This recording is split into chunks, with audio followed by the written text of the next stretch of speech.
Obrigada. Então, bom dia a todos. Em nome da Escola Nacional da Defensoria Pública da União, nós damos início a mais uma palestra do nosso ciclo permanente de palestras da Escola Nacional da Defensoria Pública da União, hoje com a doutora Larissa Suassuna, que vai nos falar sobre um tema muito atual, um tema da moda, que é Visual Law e comunicação jurídica. Mas antes de nós darmos início a essa conversa, eu gostaria de indagar especialmente da doutora Larissa e do doutor Fernando, se eu posso gravar este webinário, se há alguma oposição, e lembrando que nós estamos, se também conferem autorização para nós transmitirmos agora, pelas redes sociais, né, pelo link que nós disponibilizamos, mas que nós possamos gravar e depois também disponibilizá-la internamente e para o público externo. E também todos aqueles que participarem do chat também automaticamente estão anuindo com essa divulgação e dando essa autorização. Há alguma oposição, doutora Larissa, doutor Fernando? De forma alguma. Pode gravar, sim. Obrigada, então, obrigada, doutor Fernando, doutora Larissa. Então, tendo esse consentimento, né, essa informação aí de vocês, eu passo a palavra, eu apresento a nossa palestrante, a doutora Larissa Suassuna. Ela é procuradora federal, gerente de atuação prioritária da Procuradoria Regional Federal da 5ª Região. Ela é pós-graduada em Direito Constitucional pela Uniderp e mestranda em Direito Ambiental pela UNP, e uma estudiosa do tema Visual Law. Afinal de contas, doutora Larissa, o que é isso? Que tema é esse? Da onde surgiu esse interesse e por que isso pode alterar a nossa forma de peticionar, de nos comunicarmos nos autos? Que inovação é essa? Seja muito bem-vinda, a palavra é sua. Bom dia, primeiramente a todos. Bom dia, Olinda, Fernando, Jânio. Gostaria de agradecer mais uma vez aqui pelo convite. É uma alegria para mim vir aqui falar sobre Visual Law. Eu espero, no decorrer da minha fala, responder a todas essas perguntas, esses questionamentos de vocês. E espero encantar vocês com o assunto. Eu não sou uma expert em Visual Law, eu sou uma estudiosa de Visual Law, eu sou uma entusiasta de Visual Law e uma praticante, principalmente, de Visual Law. E eu espero também contaminar vocês, no bom sentido, com essa ferramenta, esse método, que está vindo aí para melhorar a nossa vida, para melhorar a vida das pessoas para quem nós prestamos o nosso serviço jurídico. Então, eu vou aqui compartilhar minha tela com vocês.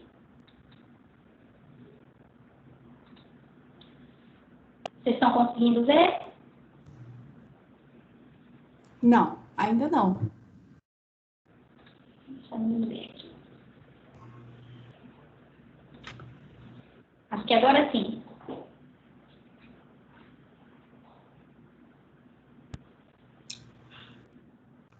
Agora sim. Agora sim? Agora então, vamos sim. lá, né? Bom, eu vim aqui falar para vocês sobre esse nomezinho aí em inglês, né? Visual Law, né? Nós temos mania ainda de utilizar, né, sempre o termo em inglês para muitas coisas, né? Parece que fica mais chique, né? Mais rebuscado. Nossa mania como advogados, e aí eu estou aqui para falar um pouco sobre isso também, e sobre a nossa forma, né, de nos comunicarmos.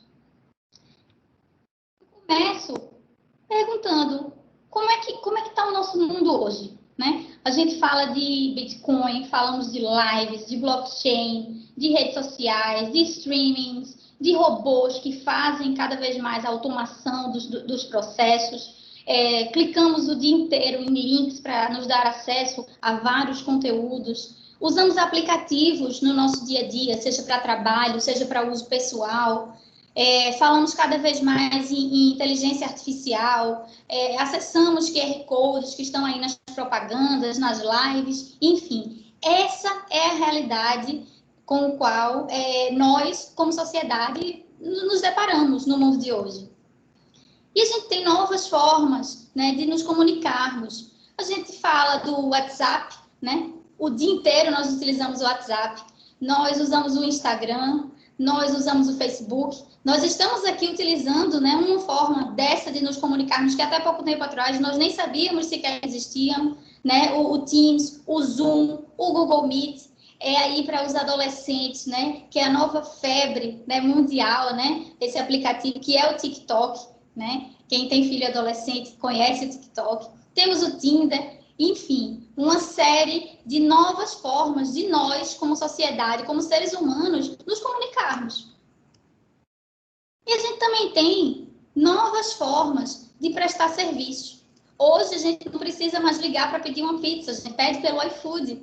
A gente não precisa mais ir até o ponto de táxi ou ligar, né, para pedir um táxi. A gente chama o Uber, a gente chama 99 táxi e eles vão nos levar aonde nós quisermos. A gente não precisa ir mais numa agência de viagens, porque tem agora a Decolar, tem o Skyscanner, né? A gente precisa até entregar uma encomenda em algum lugar, ou que façam alguma coisa em determinado local para a gente tem o Rappi. A gente não precisa mais ir até um hotel e ligar para um hotel para fazer uma reserva. A gente tem o Airbnb, se a gente quiser alugar uma casa de temporada, enfim. São novas formas de prestar serviços que o mundo tem hoje, de se comunicar e de prestar serviços. E o direito, gente? E o direito? Como é que está o direito hoje? A gente tem aí o PJE, nós temos sistemas como o CRETA, temos vários robôs, no âmbito da Procuradoria nós temos Panda, nós temos Ótimos, nós temos uma série de robôs que utilizamos para automatizar processos, para facilitar a nossa vida.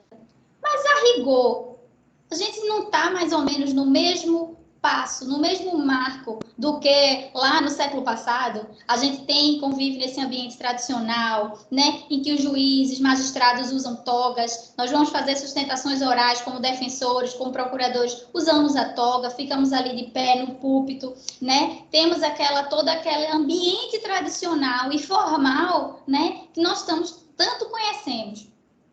E, apesar dos processos terem sido virtualizados, enfim, o nosso modo, né, de escrever, de argumentar, de prestar o nosso serviço, de fazer o nosso trabalho, ele é o mesmo, né? Se a gente for pensar, né, no passado, né, quanta coisa, né, que era diferente na forma de se comunicar, na forma de prestar serviços jurídicos, e será que a gente acompanhou essa evolução? Será que estamos nesse mesmo passo, nesse mesmo ritmo, né, como direito? Como é que a gente se comunica hoje, gente?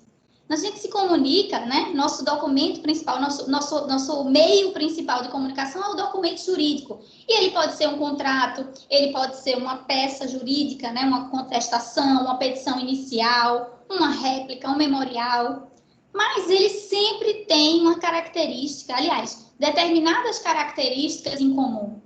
Nós utilizamos, normalmente, palavras rebuscadas, utilizamos palavras abstratas. A gente não fala em vamos realizar. Normalmente, o advogado ele fala em vamos proceder à realização de tal coisa, né? Utilizamos repetições de ideias. Frise-se, excelência, que aconteceu tal fato. Repise-se, excelência, ilustre magistrado, destaque-se, saliente-se, e nós acabamos repetindo várias vezes, né, para o juiz, para o desembargador, uma ideia que a gente quer que ele absorva, mas que não seria o ideal fazê-lo por meio de uma repetição.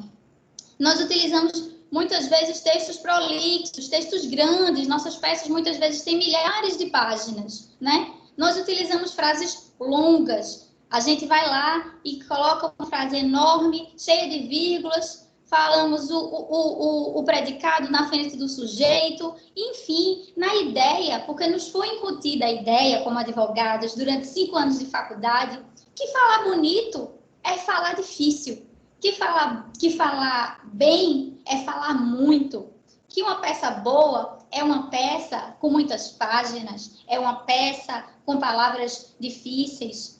E aí a gente tem, muitas vezes, qual que é o resultado disso? O resultado disso é um documento jurídico complexo, enfadonho, que muitas vezes não traz uma vontade de quem vai ler, de ler. Ele não é agradável de ler, ele não chama a atenção, ele não atrai, ele não tem esse apelo de que a gente realmente queira ler e saber o que é que você está defendendo ali, de querer saber qual o direito que está sendo ali buscado. Mas, gente, pensa, né? Nós costumamos escrever os documentos jurídicos para alguém e a gente esquece disso muitas vezes. Nós não escrevemos os documentos jurídicos para nós mesmos. Nós escrevemos o documento jurídico para alguém. E aqui eu vou chamar ele de usuário, né? Já trazendo um caráter interdisciplinar aqui para a nossa fala, né? Para o nosso objeto de estudo. A defensoria, ela escreve para o desembargador, ela escreve para o juiz e ela escreve também para o usuário, para o hipossuficiente, para o assistido que está ali e que muitas vezes não faz a menor ideia do que estamos falando, do que estamos fazendo para realmente ir argumentando para lutar ali pelo pleito dele, pelo direito dele. Então, vejam a diversidade, né, de usuários, de prestam serviços jurídicos, né? Eu coloquei aí, seu João da Silva, 65 anos, agricultor, né? Será que seu João da Silva, se ele for ler, né, a petição inicial, né, do defensor público, pedindo lá o direito à aposentadoria dele, ao benefício previdenciário, ele vai compreender alguma coisa? Provavelmente não. O que importa, no caso ali, é que o destinatário, o juiz, o desembargador, ele compreenda o que está sendo dito ali. Mas quando eu simplesmente faço, né, a minha abordagem para seu João da Silva, e seu João da Silva tem que assinar ali o contrato ou algum documento formal com a Defensoria Pública, é importante que seu João da Silva entenda o que ele está assinando. Seu João da Silva precisa sair da Defensoria Pública sabendo exatamente o que ele autorizou que a Defensoria Pública fizesse por ele, que tipo de atitude, de ação, o que a Defensoria ia fazer por ele, quais são as obrigações dele, o que ele precisa apresentar. Acho que deu algo errado aqui.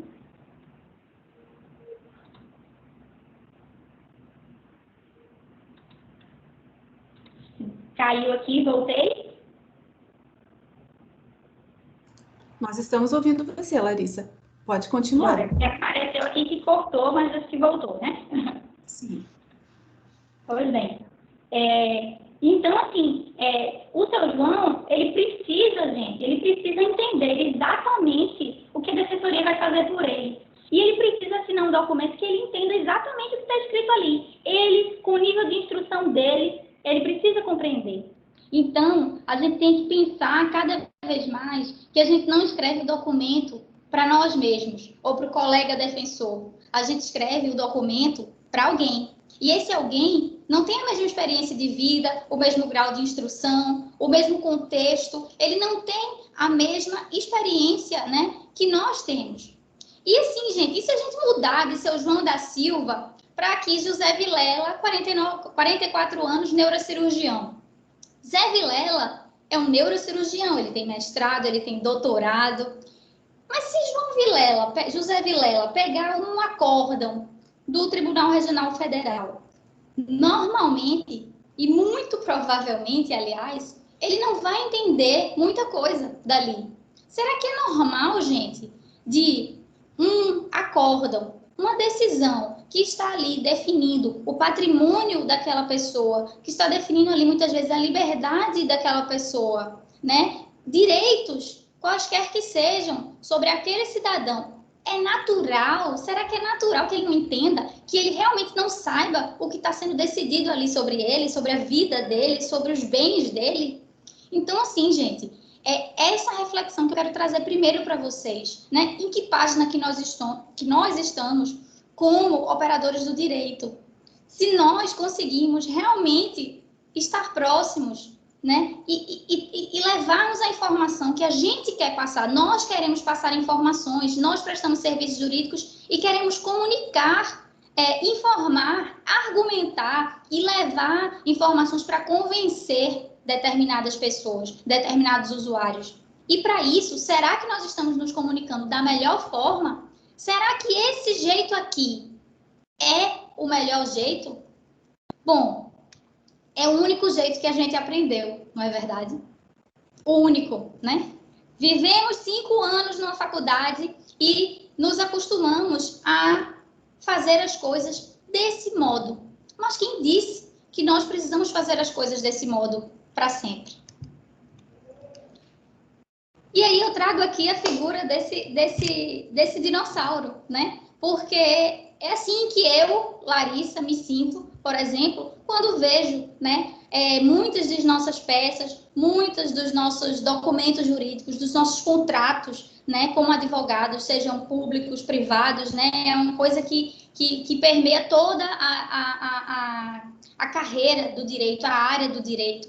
É esse jeito arcaico, esse jeito tradicional, esse jeito rebuscado, difícil, o juridiquês, né? Será que o mundo ainda precisa desse juridiquês? Será que nós ainda vale a pena falar juridiquês? Será que vale a pena ter um dialeto próprio que ninguém entende? É essa reflexão que eu quero trazer para aqui, para essa minha fala, para vocês. O que acontece? Pensem bem, o desembargador, o juiz, ele está aqui com o celular dele e ele está aqui vendo simplesmente as notícias no UOL, ele está vendo o WhatsApp, ele está conversando com o próprio grupo de colegas desembargadores no Instagram e no WhatsApp discutindo determinada matéria. E aí, eis que de repente ele para e ele volta-se para ler os seus argumentos. E é como se ele estivesse se transportando para o século XIX, para anos e anos atrás, para ir lá e dizer: ilustríssimo senhor, doutor desembargador, venho aqui salientar que para proceder à concessão do benefício... Gente, ele sai de um mundo totalmente evoluído, avançado, em que as coisas são dinâmicas, são rápidas, são atrativas, são coloridas, são objetivas, para uma peça jurídica tradicional, em que nós vamos estar ali em 50 páginas, dizendo algo que poderíamos dizer em 3, em que nós vamos utilizar uma linguagem rebuscada, sendo que nós poderíamos abordar aquilo de uma forma muito mais simples. Então, essa é a reflexão que eu quero trazer para vocês, sobre a forma, né, como nós nos comunicamos hoje como operadores do direito. Será que a gente evoluiu o suficiente, considerando esse mundo todo ao nosso redor? E aí eu trago essa frase de Einstein, que eu adoro. É preciso mudar, gente. Insanidade é fazer as coisas do mesmo jeito e esperar resultados diferentes. Como é que nós queremos, né, que nossos índices de êxito, que nossas ações elas tenham mais êxito, que nós conseguimos mais vitórias para quem defendemos, né? Se simplesmente a gente continua fazendo as coisas como a gente fazia há 100 anos atrás. É hora de mudar, prezados. É hora de mudar. Nós precisamos aceitar que é importante mudar. É preciso aceitar esse fato. Nós precisamos mudar porque o mundo está mudando e mudando rápido, né? A pandemia está aí para provar isso. Nós precisamos nos adaptar à força. Estamos aqui fazendo um seminário online. O webinar agora já é uma coisa comum. E nós estamos aqui. Eu estou aqui falando para uma tela de computador com a mesma naturalidade de que estaria falando para os senhores ao vivo numa plateia. Porque nós temos que nos adaptar às mudanças. E essa mudança, ela já grita. Essa mudança do mundo e necessidade de a gente começar a falar a língua das demais pessoas do mundo, os operadores do direito, falarem a língua. Claro, temos toda a parte técnica, temos a bagagem toda técnico-jurídica, mas isso pode ser separado numa caixinha e a gente mudar simplesmente a forma de passar essa informação. É claro, é fácil? Não, não é fácil.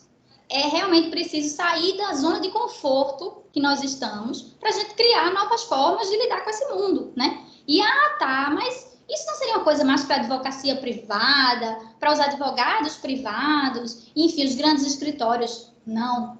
Gente, é com eles que nós lidamos no dia a dia. A defensoria, a procuradoria está de um lado no processo e quem está do outro? Nós não queremos na luta pelo direito de uma forma justa, de uma forma realmente que a gente consiga, né, lutar com as mesmas armas, então a gente precisa também avançar. E a advocacia privada está fazendo isso, e a gente precisa correr atrás também. E aí eu trouxe aqui uma coisa, uma frase que eu gosto muito, que é: se você trabalha feito um robô, você pode ser substituído por ele. Então, se você está vivendo a sua vida e fazendo o seu trabalho no automático, mais cedo ou mais tarde, vai vir alguém e vai vir uma máquina e vai fazer exatamente o que você fazia. O que é que você faz de diferente? O que é que você, defensor público, pode fazer para que seu trabalho tenha aquele que é a mais e para que ele faça diferença na vida de quem você defende? É possível fazer isso, gente. Mas a primeira coisa que a gente precisa pensar fora da caixa. Pensar fora da caixa. A nossa caixa, a caixa do direito, ela é muito rígida, ela é uma caixa, digamos assim, de ferro, de aço soldado, em que é muito difícil a gente ver o mundo para além dessa caixa. Mas nós precisamos sair dela, porque as outras áreas estão aí atentas a isso. Elas estão atentas à necessidade de mudar a forma de abordagem, mudar a forma de falar, mudar a forma de chegar no seu usuário. Então, você tem aí, muitas vezes, vocês veem hoje a Bia do Bradesco, tem a Lu do Magalu. São novas formas de acessar o nosso usuário, de acessar o nosso destinatário do nosso produto, da nossa informação, de uma forma mais empática, de uma forma em que ele nos entenda, que ele se sinta acolhido, que ele realmente se sinta contemplado. Ela escreveu essa informação para mim, porque eu estou entendendo. Eu estou entendendo e eu estou conseguindo entender o que ela quer me dizer. Então, prezados defensores, eu convido vocês a essa viagem de reconfigurar a mente de vocês, de começar a pensar se realmente o que nós fazemos e aprendemos na faculdade de Direito, e não estou aqui culpando a academia, tá, gente? Estou aqui falando de uma forma geral sobre a nossa cultura jurídica, né? De que a gente sempre faz as coisas dessa forma, porque foi assim que nós fomos formados, né, para fazer. Nos disseram que esse era o jeito certo, mas quem disse que esse é o único jeito? Quem disse? Tá no CPC? Né? Tá no CPP? Né? Onde é que está dizendo que a gente tem que fazer as coisas dessa forma? Nos comunicarmos deste modo? Não tem, né? Então, tira o seu olhar do piloto automático. Para de agir como um robô, né? E aí eu digo essas duas últimas reflexões aqui que eu faço nesse meu slide, né? Qual foi a última vez que você mudou de opinião? Não é fácil mudar de opinião, mas é essencial. É importante a gente mudar de opinião, a gente se questionar, a gente ser curioso, né? E aí uma pergunta que eu gosto de me fazer sempre, né? Que é: e se eu fizer desse outro jeito? Quem disse que precisa fazer desse jeito que a gente sempre fez o tempo inteiro? E essa reflexão eu venho trazer para vocês com o Visual Law. E chegamos aqui no objeto aqui maior, né? No central da minha fala. Quem disse que o direito tem que se expressar, que nós temos que nos expressar da forma como nós expressamos desde sempre? E o Visual Law chegou aí para dar essa sacudida na gente, né? E dizer que quem disse? Pode ser feito de outra forma. E então, o que é o Visual Law, prezados? É uma nova forma de a gente se comunicar e prestar serviços jurídicos. Como é que a gente faz Visual Law? Visual Law, ele se divide em dois grandes flancos. A gente pode dizer que a gente continua utilizando a nossa linguagem, a escrita, o argumento ainda continua sendo, claro, a ferramenta principal do advogado. Só que a gente vai dar uma mudada nela. Nós não vamos mais falar da mesma forma. Nós vamos falar por meio de uma linguagem clara e de uma linguagem simples. E aí, mais adiante, a gente vai entrar mais em detalhes sobre isso. E, paralelamente, nós vamos utilizar elementos e técnicas do design. Então, o Visual Law não é só um documento bonitinho, não é só elementos visuais, como o nome talvez equivocadamente possa levar a gente a entender. Visual Law não é um direito visual, não é uma peça bonita esteticamente. Ele é muito mais do que isso. Então, ele envolve não só elementos que a gente traz do design, como também a parte da linguagem. Quem é que pode fazer? Então quer dizer que tem elementos visuais, Larissa? Um designer pode fazer, um arquiteto? Não, de forma alguma. Somente advogados podem fazer Visual Law, porque, como eu acabei de dizer, A linguagem continua sendo o centro, a parte escrita continua sendo o centro, né, da nossa atividade. Nós precisamos argumentar, e não dá para a gente argumentar simplesmente com elementos visuais. E para quê? Para quê? Qual a utilidade? Ah, isso é uma modinha, Larissa? É para deixar, dar uma mudada e aí chamar a atenção? Não, gente. O Visualol, ele é muito mais do que ele parece ser à primeira vista. E até eu não gosto tanto, às vezes, desse nome, né, que a gente costuma chamar, porque ele dá, muitas vezes, essa falsa impressão de que ele é simplesmente uma coisa mais visual. E o visual é simplesmente a pontinha desse iceberg, é a cereja do bolo. É um lucro que vem com consequência. Porque quando a gente faz Visualol, a gente aumenta a compreensão do nosso usuário, porque ele vai entender o que a gente está querendo falar, a informação que a gente está querendo passar. Ele facilita a tomada de decisões, porque, ora, se o juiz, se o desembargador recebe a informação de uma forma clara, precisa, indo direto ao ponto, de uma forma simples, e aí a gente tem várias pesquisas, por exemplo, que dizem que mesmo que pessoas com alto nível de instrução preferem ler informações mais simples. É claro, você se anima muito mais em ler o texto com a linguagem simples, né, que te presta informação, ou você prefere ler uma peça jurídica com a linguagem mais rebuscada que passaria a mesma informação? É claro que você prefere ler uma coisa mais simples que te passa a informação do mesmo modo. Então, dá muito mais vontade, dá muito mais, é muito mais fácil atrair a leitura do teu documento quando você não vai trazer para o teu usuário uma experiência ruim, uma experiência de que ele vai dizer, eu vou ler essa peça de 50 páginas cheia de latim, em que ele vai me repetir as ideias várias vezes, e assim, a gente não chama atenção para o principal, que é, às vezes, convencer daquele ponto específico, daquela peculiaridade do caso concreto, enfim, e que a gente precisava ali chamar a atenção dele. Então, quando a gente vai direto ao ponto e a gente faz isso, a gente facilita a tomada de decisão. A gente faz com que, se a parte entende logo, gente, se eu pego um contrato, né, e aquele meu contrato com o meu cliente, pensando aí no advogado privado, ele tem 10 páginas, 50 cláusulas, o meu cliente vai dizer, doutor, eu vou levar para casa, vou analisar, e aí ele mostra para o amigo, para o parente advogado, ele mostra para a família, ele mostra para o sócio, e ele fica ali desconfiado, porque ele não entende tudo, e ele demora muito a assinar, porque ele tem receio, ele quer ter certeza do que ele está ali autorizando, de que poderes ele está dando, de que obrigações ele tem, porque não está claro para ele. Porque o documento é para ele assinar, mas ele não fala a língua dele, simplesmente. Então, e se a gente mudar a forma de a gente fazer esse contrato?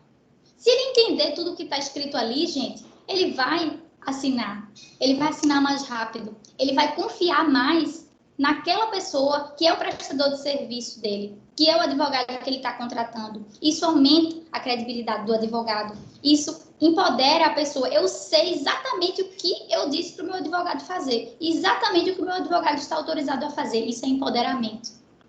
E isso é maravilhoso.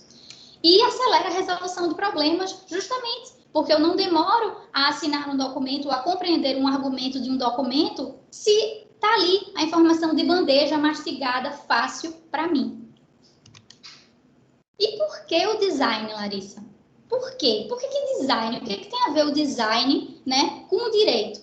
Gente, ao contrário também, é uma área que muitas vezes sofre um certo preconceito de que design é feito para deixar as coisas mais bonitas, interessantes, mais diferentes, mas não. O trabalho do designer é funcionalidade. Se você quiser traduzir a palavra se você quiser resumir o design em uma palavra, você pode resumir em funcionalidade. O objetivo do design é tornar o produto, o serviço, a tua experiência, uma coisa mais funcional. E aí eu coloquei essa frase aí, que é uma frase do design, né? I design and develop experience that make people's life simple. O objetivo do design é simplificar a tua vida. Você vai fazer, eu gosto muito desse exemplo do espremedor de laranja. Se você fosse fazer um suco antigamente, um suco de laranja, você tinha que ir lá, espremer as laranjas uma a uma. É um trabalho infeliz você fazer um suco de laranja.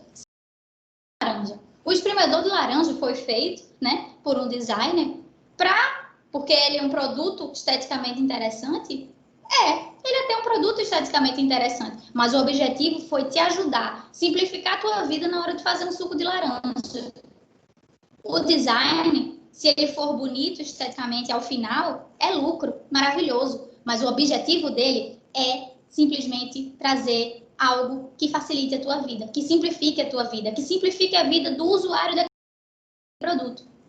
E aí, a gente tem a abordagem no design que a gente traz para o Visual Law, que é a abordagem de User Experience, que é, inclusive, hoje em dia uma profissão, tem muitos UX por aí. O User Experience é aquele profissional que simplesmente se preocupa em que experiência o usuário daquele produto ou serviço vai ter quando ele utilizá-lo. Que experiência ele vai ter?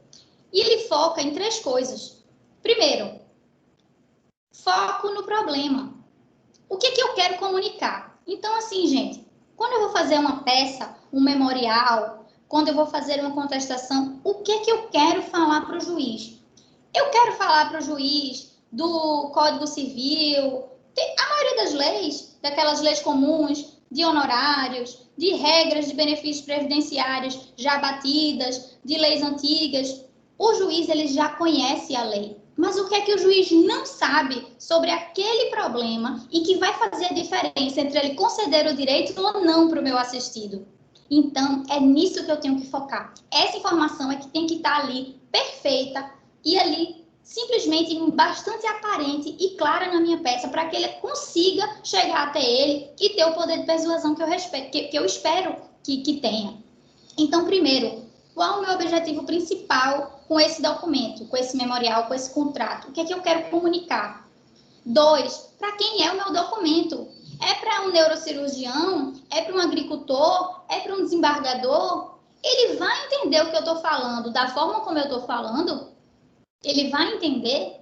Nós temos, gente, como seres humanos, isso é uma coisa que o design nos ensina e é para a vida. Nós temos que, como seres humanos, pensar sempre, nos colocarmos no lugar do outro quando a gente toma qualquer atitude. E não poderia se deixar de ser diferente quando a gente faz uma peça. De nada adianta eu, Larissa, fazer uma peça que eu acho linda, maravilhosa, e que somente eu entenda ou meu colega procurador entenda. Eu quero que o juiz entenda, eu estou tratando de um caso técnico, seja de transportes, seja de regulação de energia, seja de matéria ambiental, de matéria indígena, de matéria agrária. Quem precisa entender é o juiz, e ele é muitas vezes clínico geral de tudo, né? E a gente precisa passar a informação que ele não sabe, não a que ele já sabe. A lei ele já conhece, mas quais são as peculiaridades daquele caso que eu preciso passar e de que forma eu preciso passar para que ele entenda. Quando a gente fala de defensoria pública, e aí eu acho que vocês têm um potencial muito maior do que quando a gente fala de procuradoria, é isso, porque o usuário de vocês não é só o judiciário, é o assistido. Então, o foco de vocês tem que ser o assistido. Será que o assistido, quando ele chega na defensoria pública, ele sai de lá entendendo perfeitamente qual que é o papel de vocês, o que é que ele autorizou vocês a fazer, né? Então, assim, para quem é o documento, para quem é o serviço que vocês prestam, ele entende exatamente o papel de vocês? Isso contribui muito para a conscientização, né, social da sociedade de qual que é o papel da defensoria. Muitas vezes, o usuário, o cidadão, ele não sabe a importância que a defensoria tem porque ele não compreende o que é que a defensoria diz. É uma realidade, né? Porque a forma de a gente se comunicar não é a forma com que o mundo se comunica. E o terceiro foco que a gente precisa ter é na solução, né? Ok, eu quero comunicar esse fato, essa informação, eu quero comunicar para esse usuário que tem esse perfil e, então, qual é a melhor forma de eu comunicar isso? Qual a melhor forma para o usuário entender isso que eu quero falar? Então, gente, essa é a abordagem do UX, essa é a abordagem de User Experience, que é aplicada em N áreas, né? Em vendas, é aplicada no comércio como um todo, em design de modelo de negócios e agora no direito, né? Nós estamos pegando emprestado, né? Elementos do design, técnicas do design para melhorar, para simplificar a nossa vida e para melhorar o direito. E aí, Larissa, o que seria, então, tá, vamos começar a ver visual na prática, né? Eu sei que está tudo muito abstrato até agora, mas a gente vai começar, então, agora a ver o que seria isso na prática, né? Então, o que seriam, por exemplo, na parte, eu falei, né? Lembram que eu falei que tem a parte escrita e a parte, né, de elementos visuais e técnicas do design. O que seriam elementos de técnicas de design? A gente tem fluxogramas. Eu quero mostrar a sequência de um processo. Eu tenho uma ação rescisória e eu quero explicar para o juiz toda a evolução do processo, desde lá da propositura da ação, da execução e tudo mais, e agora eu estou aqui interpondo a ação rescisória. Será que eu preciso falar e contar essa história para o juiz em 8 parágrafos? Será que não seria melhor? E se, vê lá a perguntinha, e se, quem disse que eu tenho que escrever em 8 parágrafos para contar a história? E se eu simplesmente pegar um fluxograma e fizer para o juiz ali o fluxo? 2000, propositura da ação. 2002, sentença de primeiro grau. 2004, recurso de apelação da DPU. E assim vai. E eu conto a história para o juiz do que interessa ao juiz saber naquele momento de uma forma fácil, de uma forma em que ele olha e ele tem total compreensão da informação. Ou será que eu preciso colocar o juiz para ler, quando ele tem 50 mil outros processos para analisar, para ler os meus 8 parágrafos para entender o que aconteceu desde a propositura da ação? Então, é uma técnica de design, o fluxograma, que eu utilizaria justamente para isso, para simplesmente passar uma informação que eu preciso passar, que é útil eu passar, e que eu passo de uma forma muito mais rápida, mais fácil, e que o meu usuário vai gostar muito mais, vai ter uma experiência, né? A experiência do meu usuário a ver aquele fluxograma vai ser muito melhor do que simplesmente ele ler ali 2 páginas de resumo do processo, né? As linhas do tempo, gente, elas servem também para esse tipo de comunicação, de informação. Eu quero passar evoluções, né? Eu estou ali narrando o que aconteceu em determinado fato, numa ação penal, né? E eu quero, ao invés de contar toda a história, por que não fazer uma linha do tempo? Por que não colocar o que aconteceu ali no ano de 2012, o que aconteceu no ano de 2013, no de 2014, numa linhazinha do tempo, né, com informações precisas, objetivas, e que vai trazer para mim o mesmo resultado e comunicar a mesma informação que eu preciso para o magistrado. Imagens, gente, imagens. Eu vou colocar qualquer imagem na peça?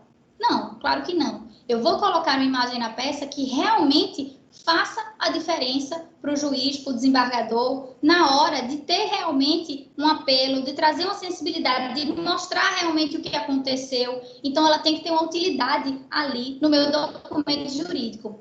Eu sei que muitos de vocês, muitos de nós, já vínhamos utilizando elementos visuais nas nossas peças comuns. Mas aí eu vou chegar no ponto que eu já antecipei, da questão de que o Visual Law, ele é a junção de 2 coisas. Então, ele não é simplesmente agregar elementos visuais, é um começo, e é um começo excelente.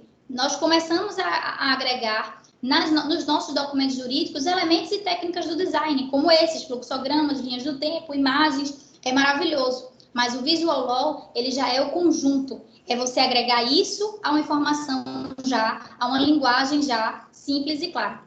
A gente tem ícones também, a gente tem elementos esquemáticos. Eu quero destacar uma informação. Ao invés de usar reprise-se, saliente-se, destaque-se e frases e jargões como esse que nós estamos tão habituados a falar e a escrever, eu posso simplesmente circular aquela informação num quadro, né? num círculo, num quadrado, enfim, ou chamar a atenção de uma outra forma. Nós estamos acostumados a negritar tudo, a sublinhar tudo, a grifar muitas coisas em amarelo, e acaba que às vezes nós grifamos e sublinhamos uma peça inteira e simplesmente nós não conseguimos mais chamar a atenção do julgador para aquilo que realmente é importante, né? Tudo nos parece importante e nós acabamos desviando a atenção de quem lê a peça para vários outros elementos que não a informação principal que a gente gostaria de passar.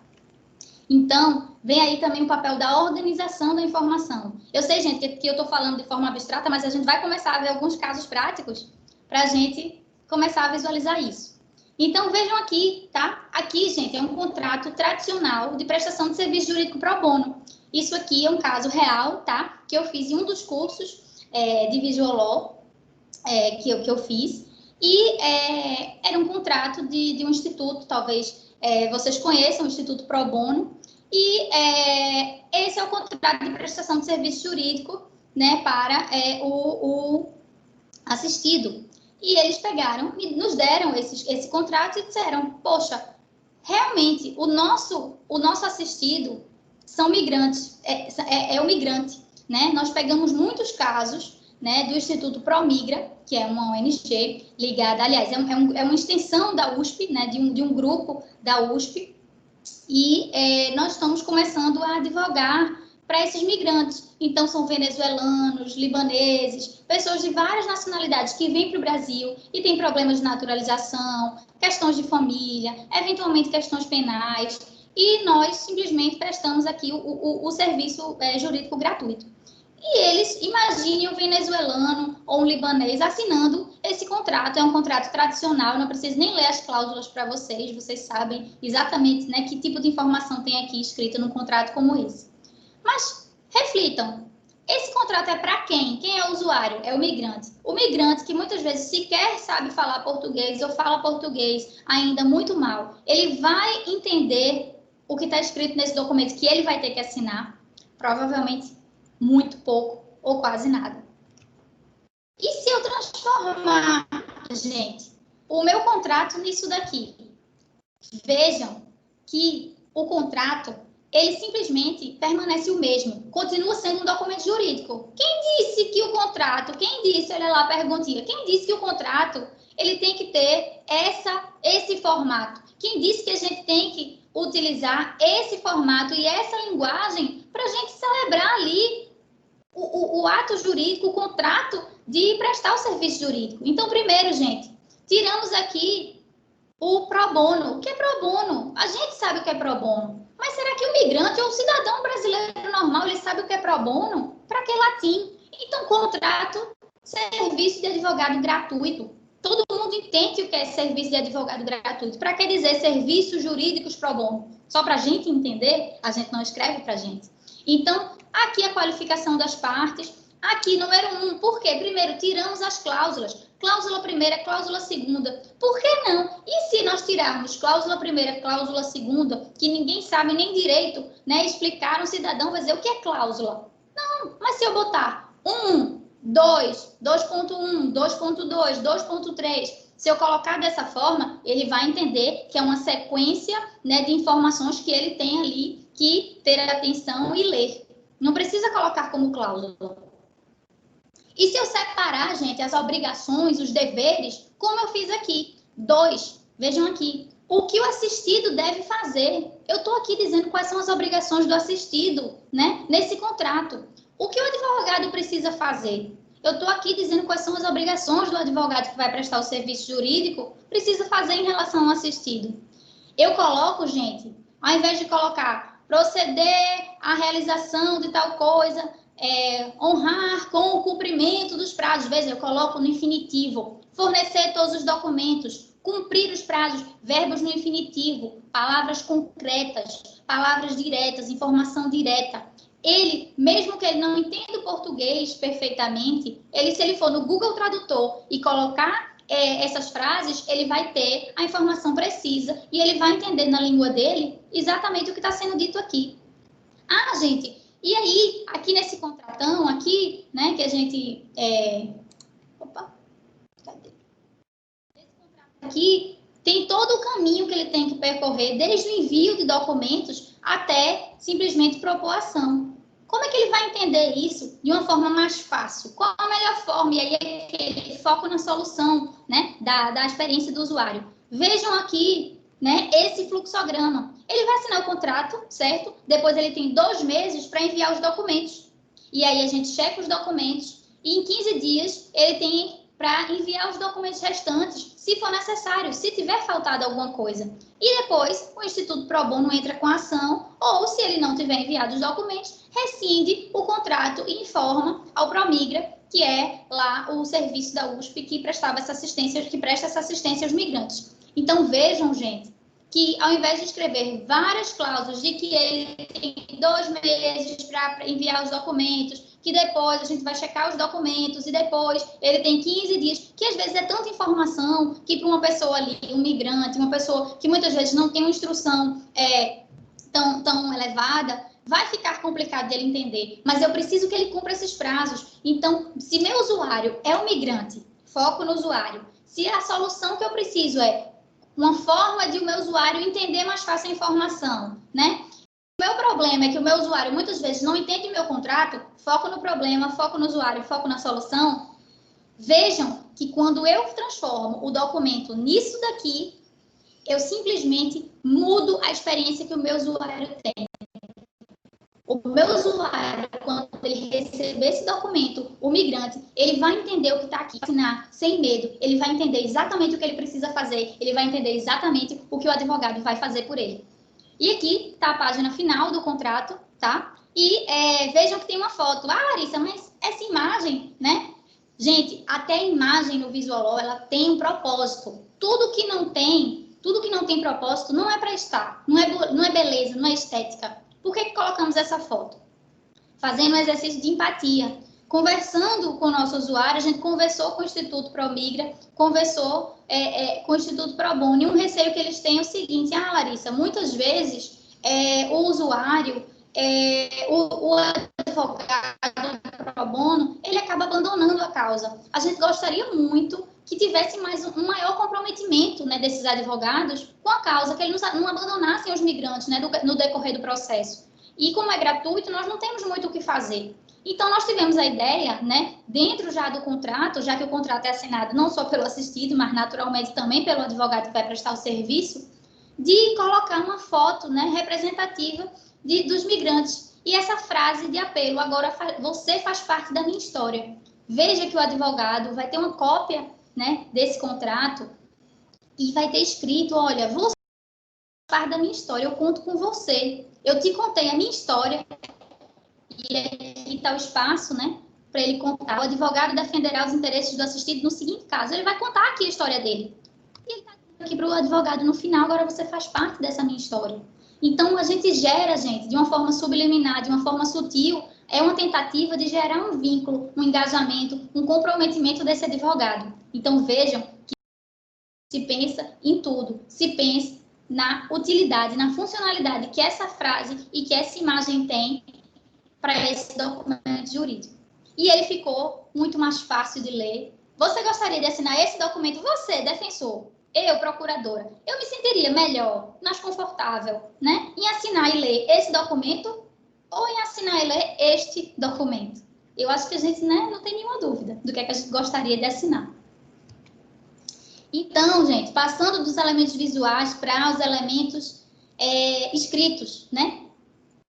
Vamos ver aqui, ó, as coisas que a gente mudou. Algumas eu já antecipei aqui, ó. Eu utilizei uma linguagem clara e simples. O meu grupo, né? Foi uma atividade em grupo. E o meu grupo utilizou uma linguagem clara e simples nesse caso, tá? Como eu disse, fornecer tal coisa, enviar tal documento, não teve aquele juridiquês, eliminamos o juridiquês. Primeira coisa que eu mostrei para vocês: tiramos o pro bono, colocamos gratuito. Ao invés de qualificar as partes daquela forma enfadonha, nós colocamos simplesmente campos para preenchimento, todo mundo entende. Ao invés de colocar cláusulas, né, colocamos o que o assistido deve fazer e o que o advogado deve fazer. As cláusulas viraram números, né? E a gente, consequentemente, ao invés de demandar um maior tempo para a leitura e uma menor compreensão, a gente inverte essa lógica. Ele gasta menos tempo na leitura e ele entende imediatamente o que está escrito ali. E aí, vejam da linguagem não verbal, o que a gente falou, né? A linha do tempo, ao invés de colocar todo o trâmite do processo até a propositura da ação, virou uma linha do tempo, muito mais fácil de entender. É porque é bonitinho, Larissa? Não, é porque é mais fácil de entender. É porque ele entende na hora, quando ele vê ali aquele fluxograma, o que é que ele tem que fazer, né? As cláusulas viraram números e o documento tradicional ganhou um layout empático, né? Eu não tenho ali aquela coisa fechada com um monte de informação. Eu tenho agora um documento limpo, clean, só com a informação essencial que realmente é necessária, né? E eu tirei aquele também documento impessoal e ganhou, né, uma imagem e uma frase de apelo. Então, tá aí os elementos de forma mais organizada para vocês. Depois eu vou compartilhar com vocês esses slides. Gente, alguns casos de iniciativa privada, para vocês verem o que está sendo feito por aí. Esse escritório aqui, que eu faria Sendão e Maia, hoje eles são uma das grandes referências para mim de Visual Law, e eles fizeram aqui uma defesa, né, no ano passado, que ficou muito famosa e circulou na internet, que foi do artista que fez essa arte aqui, né, de grafitagem, que a Anitta comprou para o baile da Favorita.